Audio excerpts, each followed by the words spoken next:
wabarakatuh. Waalaikumsalam warahmatullahi wabarakatuh. Jadi di pertemuan kali ini saya akan menjelaskan tentang teks prosedur. Sebelumnya saya meminta satu orang untuk bantu saya buat gituin laptopnya. Saya mau minta Servisi, Bu. Oke. Dia mau patok jago, Bu, cari, Bu. Iya kok, boleh tolong. Iya, servisi, Bu. Oke. Jadi kita langsung aja masuk ke apa itu teks prosedur. Teks prosedur adalah tulisan yang berisi langkah-langkah atau suatu tahapan dalam melakukan sesuatu. Jadi di sini ada struktur teks prosedur. Yang pertama itu ada tujuan. Tujuan biasanya berisi tentang akhir yang akan kita lakuin, terus kita mau ngapain.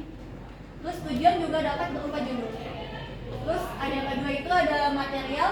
Kalau material itu kayak alat dan bahan atau informasi tentang alat dan bahan yang dibutuhkan dalam pelaksanaan kegiatan.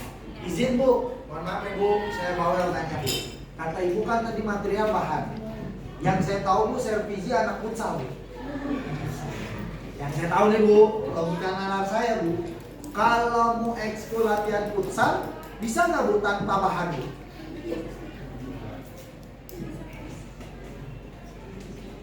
Bisa. Bisa. Seperti apa, Ibu? Kalau boleh tahu, Bu. Saya juga sama jawaban Bu, bisa. Tanpa bisa. Nggak bisa. Kenapa nggak bisa, Bu? Karena kan bahan. Kan Bapak nanya tadi bahan kan? Iya, betul. Aturan dia bawa alat. Oh, bawa alat. Seandainya mungkin saya katakan Bu ekskul latihan futsal apa material tentang bahan. Tapi saya katakan bisa tanpa bahan. Seperti apa? Contoh ya. Datang ke lapangan, stretching lari dulu. Pemanasan. Bisa nggak, Bu? Bisa. Jadi dalam teks prosedur kan nggak harus pakai bahan. Stretching, pemanasan, lari kecil. Tanya aja servisi, Bu. Nggak mungkin langsung main bola dulu, main bola. Baru datang. Bener nggak servisi? Iya. Pemanasan dulu. Logika nalarnya begitu. Pemanasan, lari kecil. Habis lari kecil, bisanya jogging bisa. Atau push up dan sebagainya. Bisa, misalnya. Ini nalar saya aja, Bu. Baru setelah itu latihan pakai bahan, Bu. Misalnya segitiga, kamu lari belok kanan kiri belok kiri bisa. Misal, Bu, itu contoh saya, Bu. Itu, Bu, terima kasih, Bu. Mohon maaf, Bu. Boleh diterusin? Iya, Bu. Yang ketiga itu ada langkah-langkah. Biasanya berisi tentang cara yang dapat ditempuh dan tidak dapat diubah urutannya. Terus yang keempat itu ada penegasan ulang atau kesimpulan. Bagian ini biasanya opsional. Terus contohnya kayak harapan jika petunjuk itu dilakukan dengan baik dan benar. Izin, Jadi Bu. nggak ngasal. Terakhir, Bu. Terakhir. Masih ada lagi, Bu. Teman saya sedang ada kasus namanya Dani, handphonenya disita sama wali kelas. Bisa nggak, Bu, dijadikan teks prosedur kesimpulan?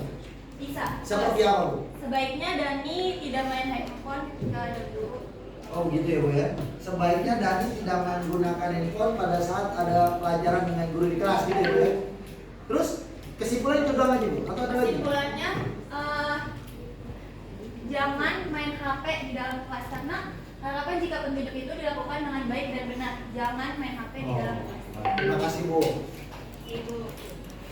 Terus di sini ada jenis-jenis teks prosedur. Yang pertama ada teks prosedur sederhana yang berisi tentang 2 atau 3 langkah saja. Yang ketiga ada teks prosedur kompleks terdiri dari banyak langkah, contohnya kayak di tilang polisi. Yang ketiga ada teks prosedur protokol. Contohnya kayak membuat sup. Kan membuat sup kita boleh motong wortel atau kentangnya dulu, tapi nanti itu dimasukin secara bersamaan. Jadi dibolak-balik tapi hasilnya tetap sama.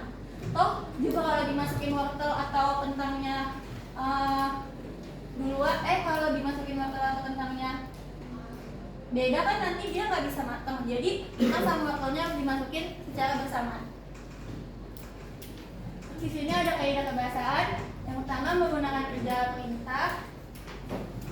Terus biasanya menggunakan akhiran kan dan juga kata kerjalah. Misalnya kata tuanglah, panaskanlah, diamkanlah dan kencangkanlah.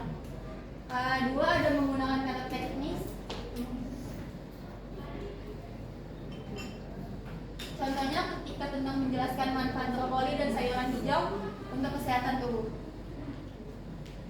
Ketiga, menggunakan kata penghubung yang menjelaskan mengenai keterangan waktu. Contohnya ada kemudian, selanjutnya, setelah itu, dan lalu. Yang keempat, menggunakan kalimat persuasif. Contohnya, tuangkanlah cairan sabun ke dalam baskom yang bersih. Yang kelima, menggunakan gambaran terperinci, misalnya terkait bahan, alat yang digunakan, ukuran, jumlah, dan lain sebagainya. Sehingga pembaca dapat langsung bisa menggambarkan bagaimana prosesnya. Nah, jadi di sini ada cara pembuatan es kepal Milo. Yang pertama,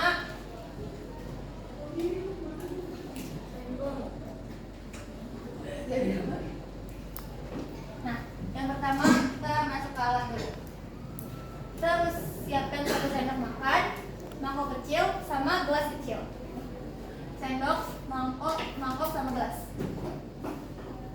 Yang kedua ada bahannya.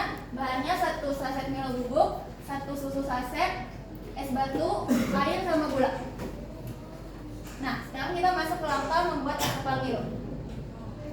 Yang pertama, buka. Ini ada videonya, bisa dipencet ya? Ya, bisa. Ijam ini video. Ya, lanjut aja, jelasin. Yang pertama, step pertamanya itu buka Milo kemasannya, lalu tuang ke dalam mangkok kecil yang tadi telah disediakan. Yang kedua, buka 1 saset susu kemasan. Setelah itu, tuang dalam mangkok kecil bersama Milo. Step ketiga dan keempat, tuangkan susu ke dalam mangkok, lalu masukkan gula secukupnya. Step yang kelima dan keenam, lalu tuang air panas secukupnya dan aduk perlahan. Step ketujuh dan 8, aduk hingga teksturnya seperti di video dan hancurkan es batu. Menghancurkan es batunya itu bisa menggunakan blender atau batu ulek.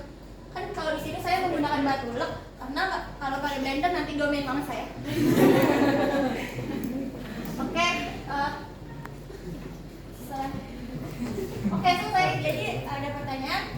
Emang gue Bu, dari tadi ketawa-tawa aja Bu, tanya Bu. Ya Bu, dia cakap-cengir aja Bu, tanya Bu. Tolong jelasin tadi Ya tanya Bu, dia mau nanya Bu. Oke. Ya tadi kita dijelasin ya tentang cara membuat es kepal Milo ya. Itu termasuk kaidah pembuatan yang apa sih? Kaidah pembuatan contohnya kan tadi ada tuh teks-teksnya tuh. Terus sama kaidah pembuatannya di teksnya apa aja? Boleh dijelasin? Oh iya. Coba mundurin saya dulu. Tadi. Tadi. Dari dulu banget guys.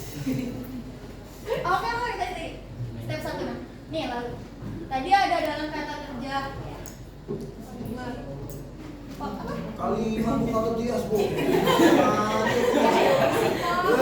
Jelas kalimat Bu, saya salah nih bukan Pak. Saya salah ngomong. Oh salah ngomong Bu. Bapak kayak gitu. Ini Bapak. Amel Bu. Jadi lalu itu ada di kata kaidah kebahasaan bagian mana, Mel?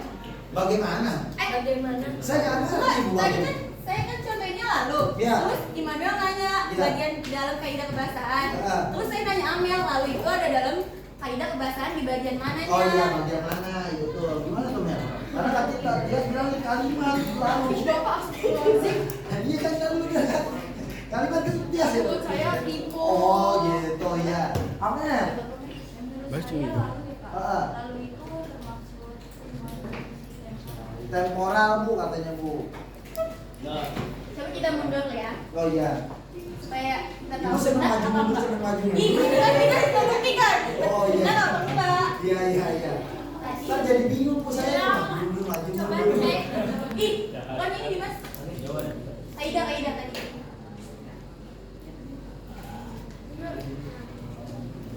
Itu tadi. Tadi Bu kata Penghubung, Bu. iya, ini. Nah. Terus di sini. Ya. Saya mau nanya ke satu orang. Ya. Saya mau nanya ke Toti. Tadi es kepal Milo itu masuknya ke dalam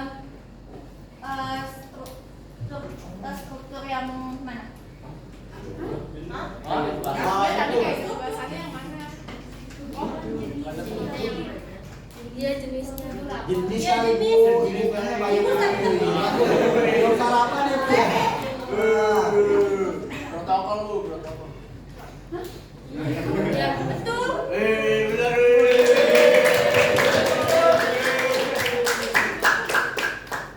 Udah nggak ada yang- ya Bu, waktu ini udah habis Bu. Oke, jadi saya tutup ya materi sekalinya. Assalamualaikum warahmatullahi wabarakatuh.